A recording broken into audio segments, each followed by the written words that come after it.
Binumba pa to dati ng mga ano eh, ng mga merkado ng panahon ng hapon. Sulat dito, hindi lang ang tindi oh. Kastila. Sierra. Ito may tindihan. Yung mga repas ang itsura ng ano niya, arko niya. Nandito mga kababa din sa ilog kasi medyo malaki yung tubig. Ito dati ginawang may nilagyan ng baboy dito. Tingnan niyo mga repaps. May mga code na nakalagay sa ano. Itong mga code na ito,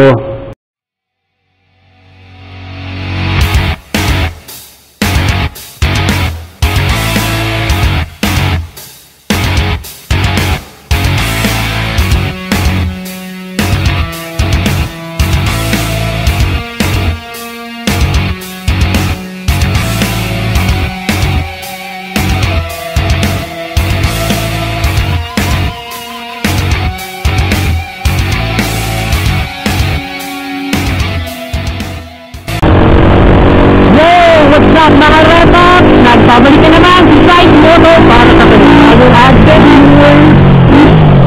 So wala akong magawa ngayong hapon kasi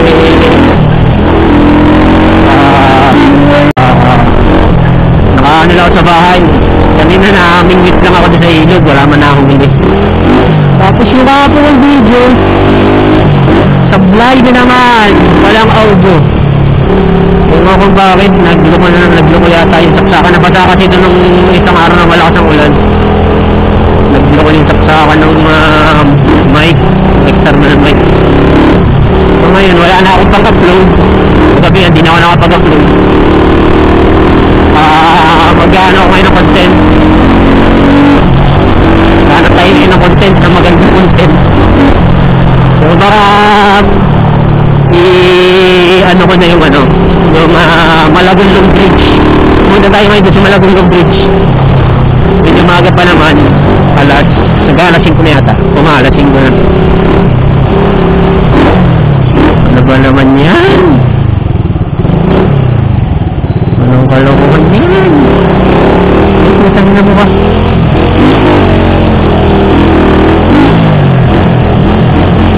Ito muna bago tingin.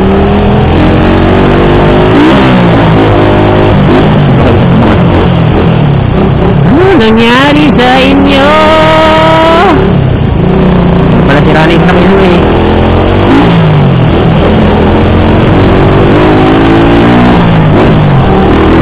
Nanong ko agad kanina, hindi ko pala mainit ang makakina.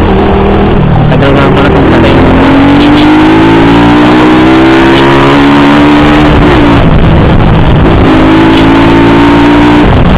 Yaw, marala yung init ng araw.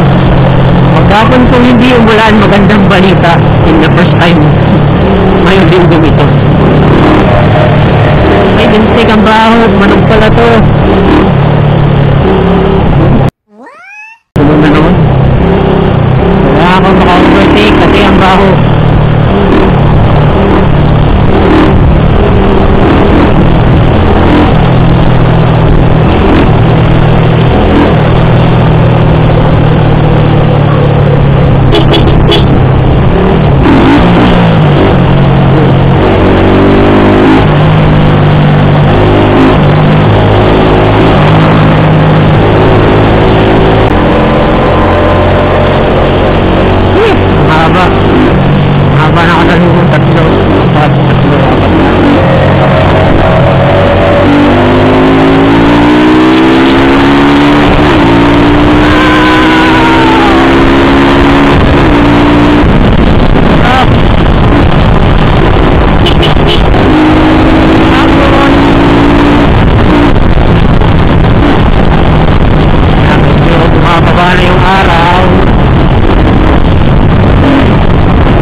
kanina mula tanghali.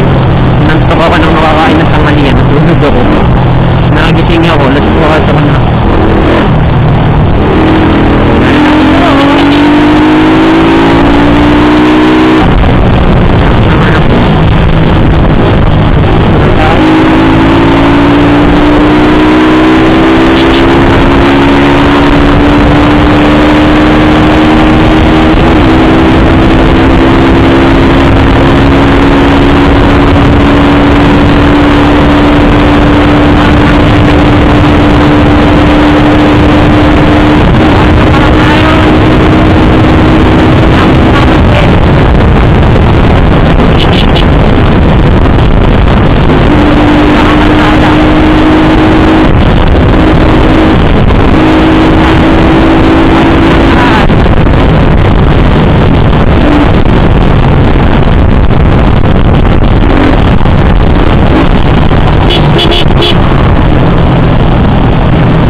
audio.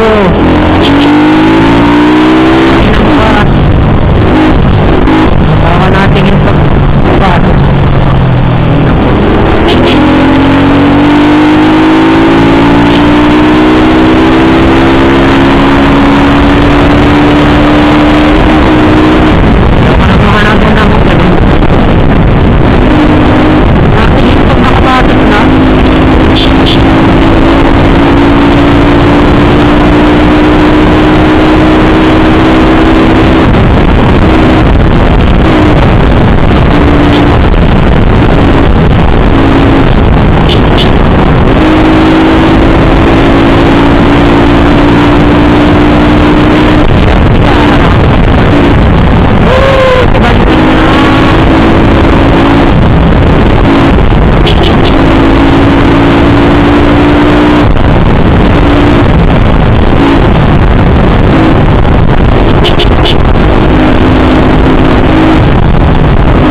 Tulay ng Malabunlong.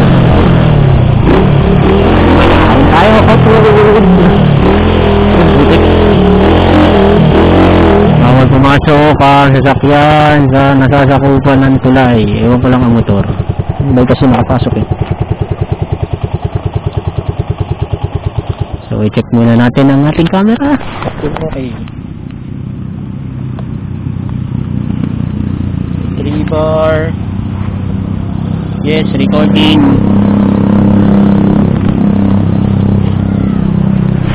Okay, recording tayo.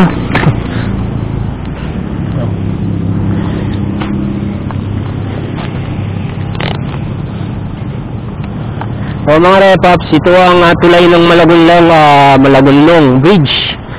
Isa sa pinakamahabang tulay na gawa ng mga Kastila nung unang panahon. So ito yung kanyang ang iksi naman ng kanyang info. Tulay ng Malagunlong ginawa noong 1814 sa ilalim ng pangangasiwa ng mga kora-paroko ng Tayabas na si P. Antonio Mateos. Sino kaya ibig sabihin ng P? Baka father o padre Antonio Mateos. At natapos noong 1850. So 10 taon siyang ginagawa. Isa sa mga nalalabing tulay na bato sa bansa na pinagawa ng panahon ng mga Kastila, panahon na pananakop ng mga Espanyol. So hindi sa natatangi nitong kahalagahan sa pangamanang pangkalinangan ng sambayan ng Pilipino.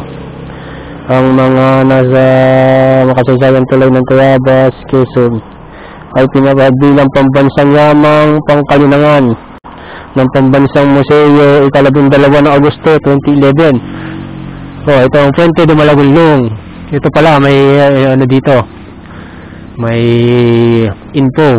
Ang tulay na ito ay may kabuuang haba na 445 talampakan o feet, 136 meter. Kaya ito ay isa sa pinakamahaba at isa sa pinakalumang tulay sa Pilipinas na itinayo ng panahon ng mga Espanyol. Ang unang arko ay may parehong taas at lapad na 36 talampakan o 11 meter. Ang pangalawang arko may mayroon ding taas at lapad na 33 talampakan at 10 metro naman ang luang. Tama ba? Talampakan. Ito no, 10 metro. Ang ika-apat na arko ay may lapad na 30 talampakan, 9.1 meter. At ang ika-limang arko ay may lapad na 18 talampakan at 5.5 meter. Ang tulay na ito ay may isang kalsada na halos 6 metro, 6 na metro, 6 na maliliit na balkonahe kung saan maaaring tumigil ang mga naglalakad. Ano siya, pang one way lang siya kasi nung natatandaan ko nung wala pa itong kabilang tulay, isang parang kasya naman dati yung 2 jeep dito, pero pag truck talaga isa lang ang nakakapasok. At tapos sinimulan ang paggawa ng 1840 panguna ng ministro ng Del Pueblo na si Padre Antonio Mateos. Isa siyang paring Franciscano. At tapos noong 1850 sa panahon ni Gobernador Silio Don Julian S. Francisco. Natapos ito sa pamamagitan ng forced labor o polo iserbico. Yung polo iserbico, pagkakaalam ko dito ito forced labor. Obligado yung mga residente rito na magtrabaho, yung mga lalaki. Tapos tayabas may tao. Natapos sa mga gita ng forced labor o polo iserbico, ang mga tayabense ang nagpakahirap sa pagtatayo nito. Matibay ang pagkakagawa ng tulay na ito, kaya hindi ito gumuho ng magtanim ng mga Amerikano ng bomba dito upang pigilan ang pagpasok ng Hapon sa bayan ng Tayabas noong World War II. Ang tulay na ito ay ginawa mula sa 1,000 adobe blocks apog mula sa Itlog. Ang tulay na ito ay diniklarang National Historical Institute, ngayon ay National Historical Commission ng Pilipinas, bilang isang markado makaisang istruktura pamamagitan ng paglalagay ng isang marker kasaysayan noong Agosto 12, 2011. Naman ay didiklara Maragunlong Bridge kasama sa 10 tuloy ng Tayabas bilang National Cultural Treasure. Isa ito sa kayamanan ng bayan natin na dapat ingatan para sa susunod na henerasyon. Protektado ng pamahalaan ng panglusod sa ilalim ng ordinansa bilang 1718. Itong tuloy na ito, ito yung ginawang topic ko sa research paper ko nung college. Nung ginawa siya dun sa research ko, yung mga tayabasin ng mga lalaki ay porsadong pinagtatrabaho dito. Parang lahat ng lalaki sa pamilya kailangan magtrabaho dito sa paggawa ng tulay na ito. Tapos yung mga dumadaan naman, may dala silang mga adobe blocks, yung mga malalaking piraso, parang hollow block kung tawag yung ganito. Ito yung adobe blocks. Kailangan mo magdala ng ganyan pag pupunta ka ng bayan, pag galing ka doon sa labas. Kailangan magdala ng ganon, tig-isa kada isang 100,000 adobe blocks na nagamit dito. Walang ginamit ng semento dyan, wala pa naman semento nun. Adobe blocks, apog, molasses, yung parang pulot yun, yung molasses na yun, apog, tapos itlog. Yun ang ginamit sa paggawa sa kanya. So baba tayo mga kalapaps.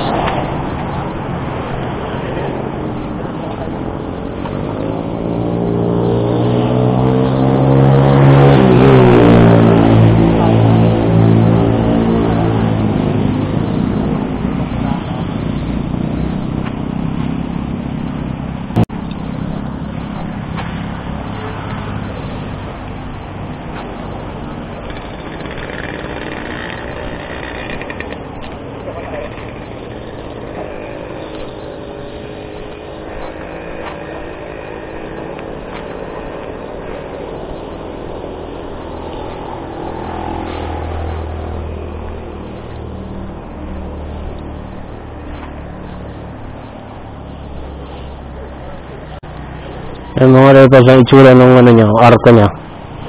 So dito mga kababa din sa ilog kasi medyo malaki yung tubig. Ito dati ginawang may nilagyan ng baboy dito. Tingnan niyo mga repaps, may mga code na nakalagay sa itong mga code na ito, simbolo yan ng mga mason, yung samahan ng mason. Ibig sabihin pag ganyan, mga membro ng mason yung gumawa niyan.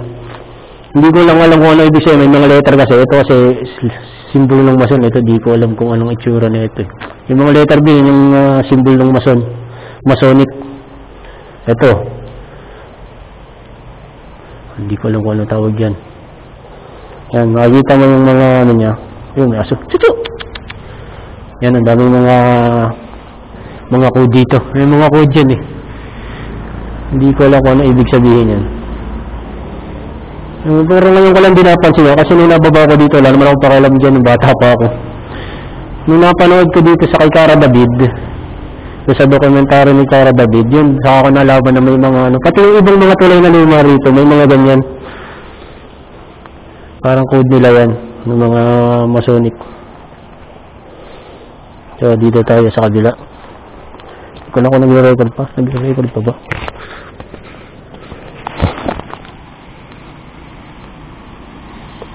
Tubar na lang.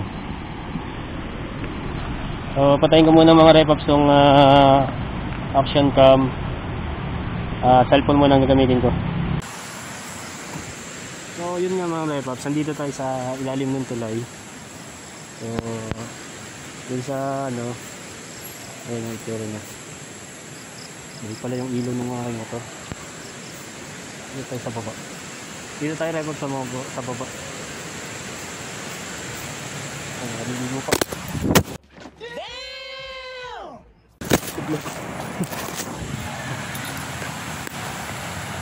Electric tail, malaglag.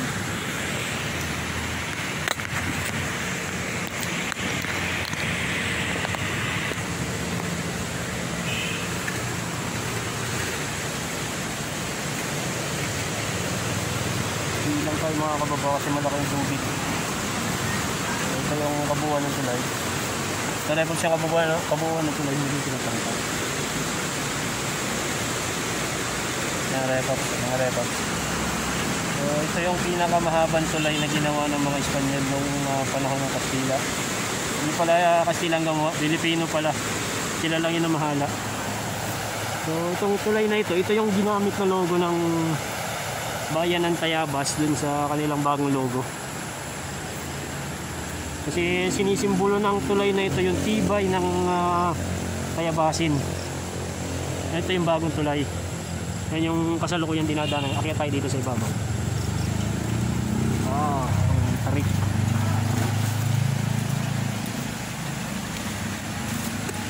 Kasi mo ng motor. Dito tayo.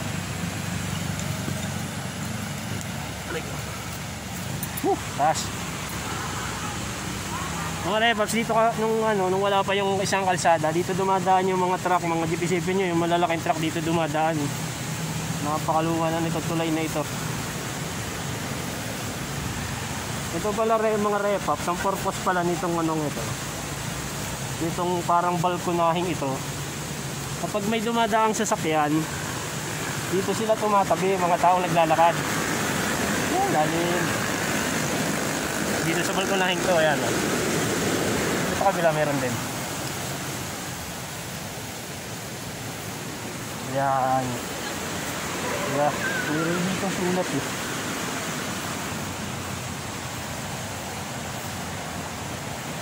Sinisimbolan ng tulay na ito yung tibay ng Tayabasin. Kasi kahit anong mga bahaan dumating, mga binumba pa to dati ng mga ng mga merkado ng panahon ng Hapon. Sulat dito, hindi lang ang tindi oh. Kastila. Sierra. Hindi ko maintindihan. Gobernador. Hindi ko maintindihan. Basahin ninyo. Hindi ko maintindihan. Nosebleed. Yung sulat ko ng tao dun. Hindi ko napansin yun. Ano pa lang mga tao?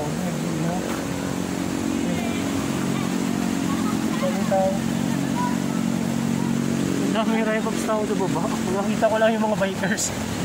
Wala, may nagiinom doon sa baba.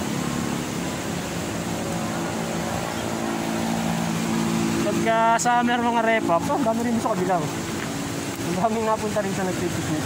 Lalim ang ipinipiknik. Ang lalim! Yung design nyo ng nito, ng poste, parang barko. Yung design nyo ng mga poste nitong tulay na ito. Kaya yung tubig, pag bumabangga, kahit malaki yung baha, Hindi siya basta-basta na ano. Dito. Kulang sa maintenance ha. So dati ang plano lagawan dito ng ano. Para lalagyan dito ng park. Baka malaglag yung cellphone ko. Yan, lalim. Ito siraan no, kaya nilagyan ng harang. Naguho na. Naguho na yung adobe. Dito na lang pala. Pinalitan na pala to. May part na pinalitan na siya. Nasisira gawa ng mga ugat ng palete. Sayang naman. So sana maprotektahan palalo itong tulay na ito.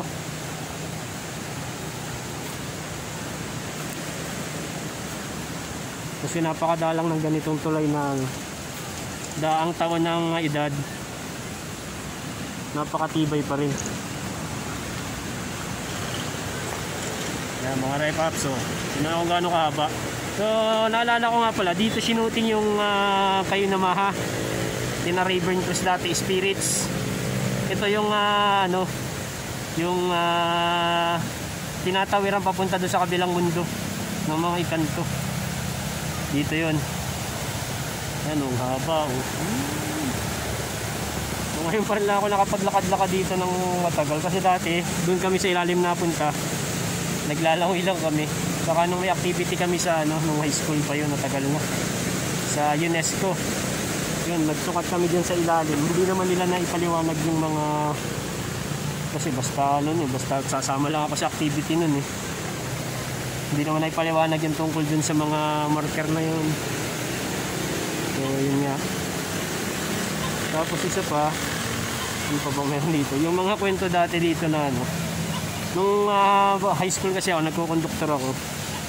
Kapag daw inaabot dito ng gabi, may sumasakay daw ditong babae na ano, anong oras na pala, gagabihin na ako. 5:80 na. May sumasakay daw ditong babaeng nakapangkasal. Yung kwento ng mga matatanda, dati daw ay ano, merong magjowa ditong yung kasi doon ang tulay ano eh, yung tulay, ang tulay pag ano, pag aalis yung lalaki, halimbawa papunta ng gera, yung dun sa tulay naghihiwalay. Yun daw, may mga bagong kasal daw yata yun. Hinahati dito sa tulay. Tapos hindi nakabalik yung lalaki. Kaya yung babae, laging nag-aantay dito sa kabilang dulo ng tulay. Kasi yung lalaki hindi na nakabalik, parang namatay sa gera. Yan ang istorya. Kaya nagpapakita yung babaeng nakapangkasal dito. So yun mga guys, ang istorya. So yung maraming napunta rito, mga bikers, mga riders, nagpapapicture dito sa tulay na ito. Kasi nga ano, medyo so weird siya, so weird na tulay. Sabi nga ni Idol Japper, so weird. Yan. Saka itong punong to, so weird din eh. So weird, ang laki. Tabi-tabi po. May tanda na rin itong punong to. Ang tagal na nito dito eh. So weird. Ilakpan pa na itong harang. Dapat di dito nilagay. Yan, dito sa attraction dyan. So weird. Tabi-tabi po. So weird. Doon ako dadaan sa kabila, pupuntang bayan pala. Ikot ako ng bayan Tayabas ngayon. So Paps, mga repaps, so sabay lang muna, may ulit. Peace out. Yo mga repaps, so hanggang dito na lang. Tapusin ko na yung una kong vlog. So abangan nyo yung kasunod na vlog, yung kasunod dito. So huwag nyo kalimutang subscribe, comment, tsaka share yung aking video. Pindutin nyo rin yung bell button para ma-update kayo sa mga bagong videos. So hanggang dito na lang. Safe mga repaps, ride safe, peace out.